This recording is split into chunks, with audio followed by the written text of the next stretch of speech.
नमस्कार दोस्तों, स्वागत है आपका वीडियो में। तो जल्दी से चैनल को सब्सक्राइब करें और शुरुआत करते हैं वीडियो की। तो करना, परेशान हो गए हम लोग 2.5 साल से।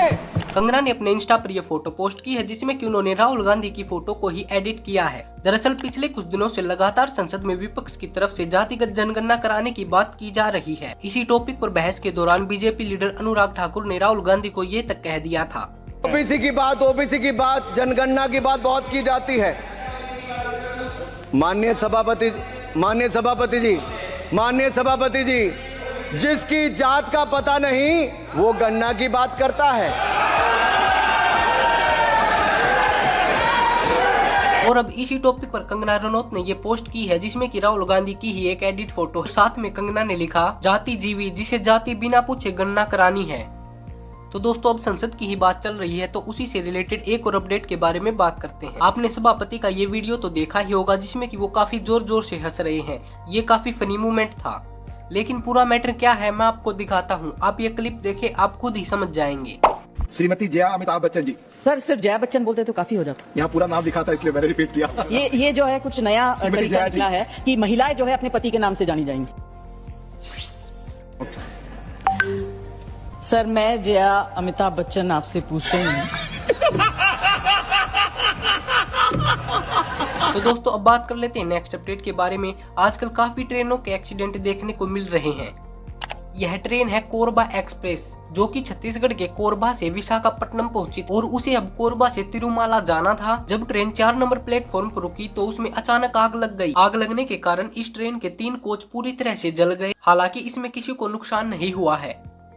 देखा आपने लापरवाही का नतीजा है। तो दोस्तों, अब बात कर लेते हैं खान सर के बारे में। दरअसल दिल्ली में हुए एक मामले को लेकर काफी विवाद हो रहा है। दिल्ली के राव कोचिंग सेंटर के बेसमेंट में हुए हादसे की वजह से गवर्नमेंट काफी कोचिंग सेंटर पर एक्शन ले रही है, जहां पर स्टूडेंट्स की सिक्योरिटी का प्रॉपर ध्यान नहीं रखा जाता है। इसी बात को लेकर स्टूडेंट प्रोटेस्ट भी कर रहे हैं, जो कि करना भी चाहिए क्योंकि यह हमारे राइट्स हैं।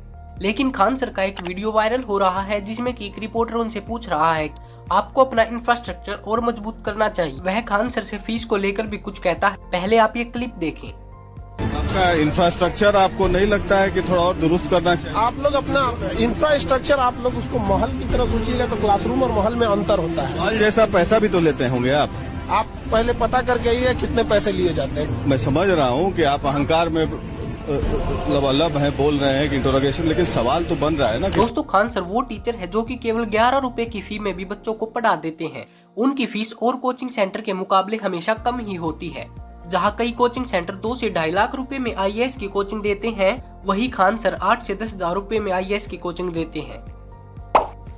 तो दोस्तों, बात कर लेते हैं नेक्स्ट अपडेट के बारे में। हमारी गवर्नमेंट टूरिज्म को बढ़ाने के लिए काफी एफर्ट कर रही है। टूरिज्म से इकोनॉमी काफी स्ट्रॉन्ग होती है और हमारे देश की इमेज भी बहुत अच्छी बनती। लेकिन कई बार कुछ ऐसे इंसिडेंट हो जाते हैं जो कि हमारे देश की इमेज को खराब कर देते हैं। सिल्विया चांद, जो कि सिंगापुर की एक ट्रैवल व्लॉगर है, वो दिल्ली में टूर के लिए आई थी। सिल्विया ओल्ड दिल्ली की गलियां देखने के लिए एक रिक्शा वाले भैया से मिली और उनकी यह बात हुई कि वह उन्हें 100 रुपए में लाल किले से जामा मस्जिद तक लेकर जाएगा। लेकिन सिल्विया ने जब उसे वहां जाकर 100 रुपए दिए तो उसने रुपए लेने से मना कर दिया और रिक्शा वाले ने उनसे 100 रुपए की बजाय 6000 रुपए मांगे। सिल्विया ने कहा कि मैं एक अननोन प्लेस में थी और मेरे पास पैसे देने के अलावा और कोई भी रास्ता नहीं था, इसलिए मैंने उसे 2000 रुपए दे दिए। आप वो छोटा सा क्लिप देखें।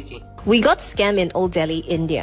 Grateful to him and hired his auto. At Red Fort, he declined payment and told us to pay him later when he picks us up to Chandni Chowk. So we exchanged numbers and WhatsApp him when we were ready. On the way to the spice market, he stopped us at places that we did not ask for. At Karibali, he actually got down his auto and led us to a store by foot. We wanted to explore the area on our own, but he kept telling us to follow him. It turns out he just wanted us back on his auto. Things turned ugly when we told him that Krishna Market is our last stop with him. He then drove us to a random location 5 kilometers away from Chandni Chowk. Then he demanded payment of 6,000 rupees. We were stranded in an unknown place, so we had no choice but to pay him 2,000 rupees in the end. After getting the money, he just walked off. This was an unpleasant and scary experience for us. We always support local drivers, but this lesson has taught us that it might be a lot safer to just take an Uber. We hope this helps and that it never happens to you.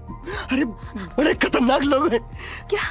दोस्तों, आप इस topic पर जरूर comment करें और जल्दी से हमारे YouTube channel the news story को सब्सक्राइब करें। तो मिलते हैं दोस्तों अगले ऐसे ही वीडियो में, तब तक के लिए धन्यवाद।